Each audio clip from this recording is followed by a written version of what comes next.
we can go ahead and get started with that.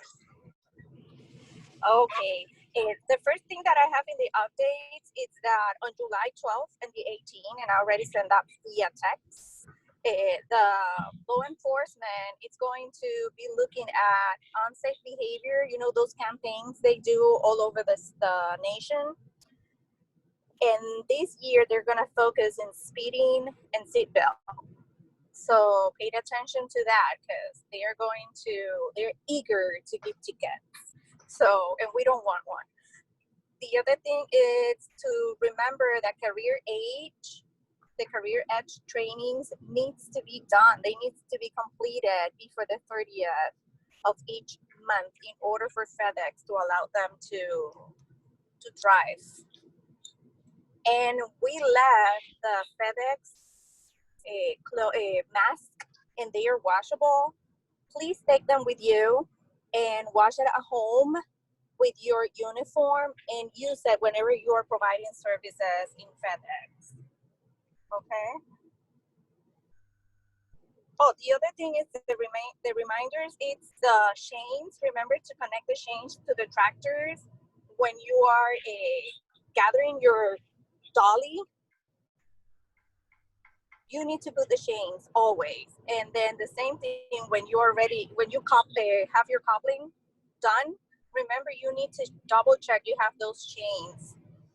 And also the pre-trip inspection, it's important, but especially when you do like a butt head, you need to double check the lights, that everything is connected correctly, because you are saying, once you receive that trailer, you are saying that you checked everything. So if something happens, goes on you, and we don't want that anything happen to any of you. The other thing is what we always have, it's the punctuality and to use the seatbelt correctly, because I just met someone who received a ticket just because he has the seatbelt not properly used. So there's a way that you use the seatbelt. I'm gonna send some images via text of the proper way to use that, but now police are gonna give you a ticket if you don't use it properly. So guard your license and take care. And thank you. So I'm done, Aaron. Okay. Yeah, and in conjunction with that, you want me to kind of go over some guidelines that FedEx has out. They're not particularly old or not new items, but just as a reminder, especially with a lot of the things that are going on in society with protests and marches and different things that are occurring, especially even on freeways sometimes in the bigger cities. Mm-hmm. Just be mindful that when you're providing services to FedEx, you cannot carry any firearms or weapons, and that includes flare pistols, stun guns, tear gas or mace or pepper spray, knives greater than 3 inches, having those even in the truck or even on FedEx property, and that's including the parking lots or any place where they stage trailers and stuff like that is owned or leased by FedEx. So just keep that in mind. If you get in a situation where you are potentially in an area where there's a march or vandalism may be occurring, try your best to get out of those situations without provoking any type of unwanted attention or people to come after you. Like we always try to tell people, the vehicles and the trailers and packages, all these type of things, they could be replaced or recovered. There's no reason for a driver to feel that they need to be some type of hero in terms of stopping anyone from, even on a regular basis, stopping someone from taking your truck. Just if you did everything you could do in a safe manner, just, if they want to take the truck, let them take the truck. There is technology to figure out where that truck's at. And be mindful of that, especially even from a security standpoint, where you park at night, where you're taking whether it's your reset over the weekend or whether it's your 30-minute lunch break or you're waiting on your loads to go out and you decide to maybe go into the city or go to a restaurant for lunch or breakfast. Just be mindful of where you park, how you park, Try to park in well-lit areas, and just be mindful from a security standpoint that, be visible.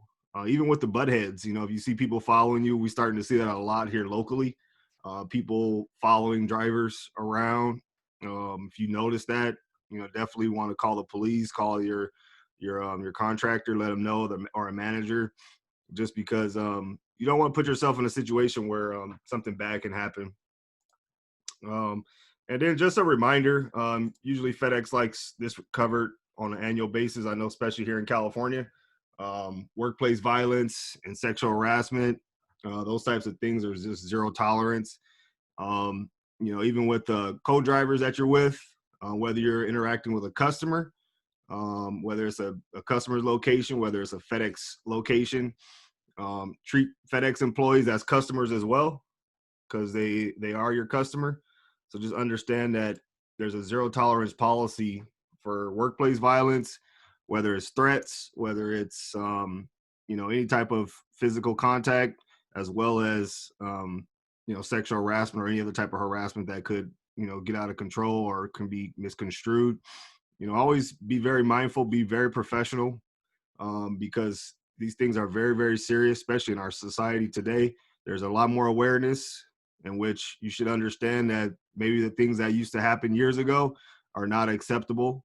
But weren't acceptable then, they're definitely not acceptable now, just because people are coming forward on a regular basis. And be mindful of that. You don't want to have to deal with an investigation of that magnitude, and the things that go with that. So just be mindful. And if you are ever in a situation where there's a workplace violence incident that you're involved in, or you're around per se, like an active threat type of situation, always just kind of be mindful of your surroundings, where you are, and if there's the shooting or taking place, there's things that you should try and do versus trying to stop that person.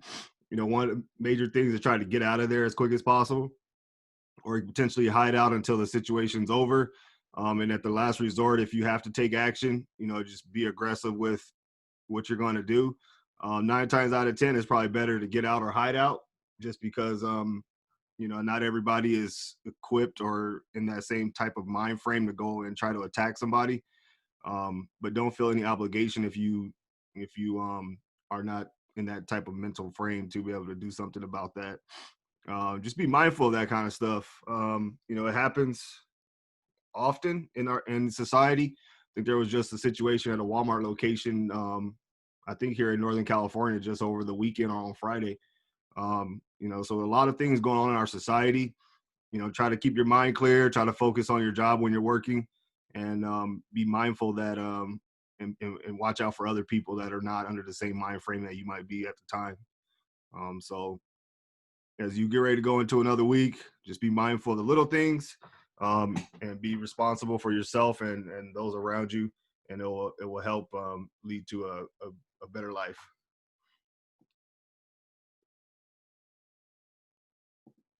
David, you there? David, you there? Yeah, I'm here. Okay.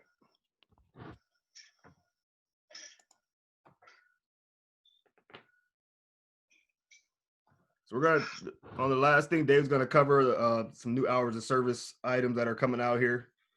David, it's up to you. Okay, it's a little noisy here.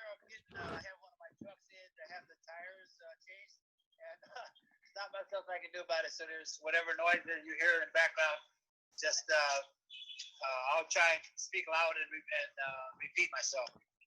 There's hours of training, hours of service regulations that have been changed, and there's basically four things. One of them is they've expanded the area of air miles. Before it was 100 miles. Before you had to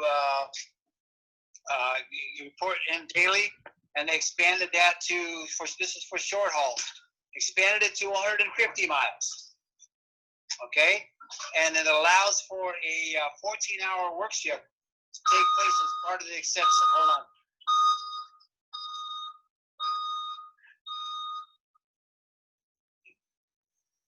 it allows for a 14-hour work shift as opposed to a 12-hour work shift. So those are basically the two changes. For short haul, it goes from 100 miles to 150 miles, and from 12 hours to 14 hours for shift. Okay. Number two, they expanded the driving window during adverse weather conditions by about 2 hours. So if you have not just world weather, but if you have a traffic accident that you're stalled in, or you have a weather incident, or for some reason the highway is blocked or stopped, you can add an additional 2 hours to your driving capability. Okay, but you have to make sure that you note what the reason is. Just can't expand it by 2 hours.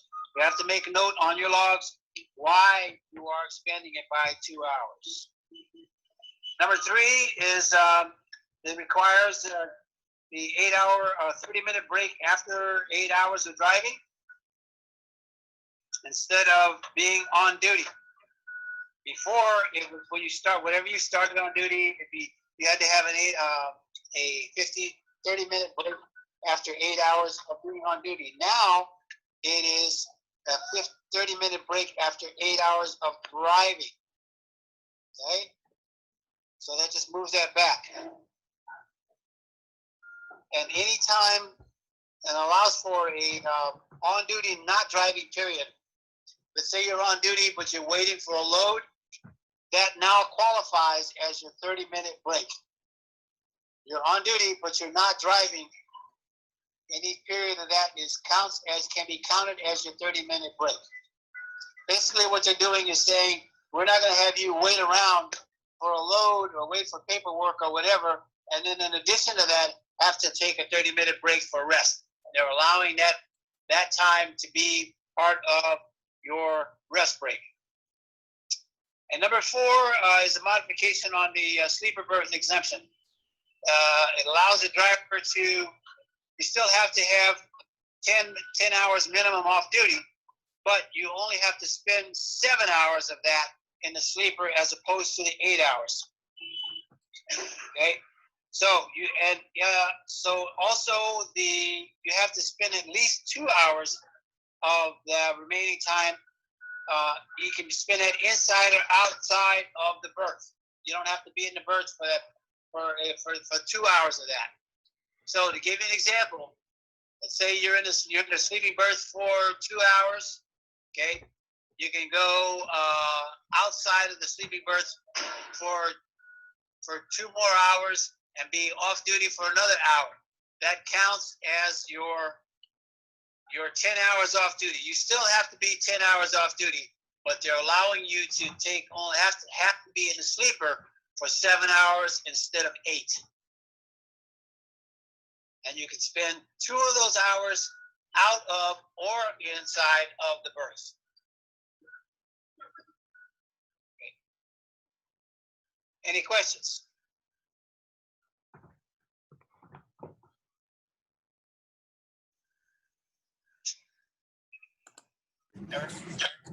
Hold on. Guys, do you have any questions? This is a good moment to start asking questions about whatever topic we just covered today. Aunque sea en español, ¿tienen preguntas? I guess no one has questions, Aaron. If they have questions, then we cover whatever answer in another meeting and I'll let you know. Okay, yeah, no problem. No half question. You have a question? No. Oh, okay. All right. Well, I guess I think that's it for today. It relates to the agenda. If you have any questions later on, you want to message me, we can get you some answers. If any of the drivers, maybe they're a little shy about speaking up on the call, but feel free to reach out. We're always here as a resource for you guys. Yeah, I'm guessing that while they start using the new rules start arriving and they start like getting violations, I'm guessing more questions are gonna start emerging. The other thing I want to cover with them is remember you have the sleeper berth seatbelt back there in your bed. It's there in all tractors. Please use it for your protection.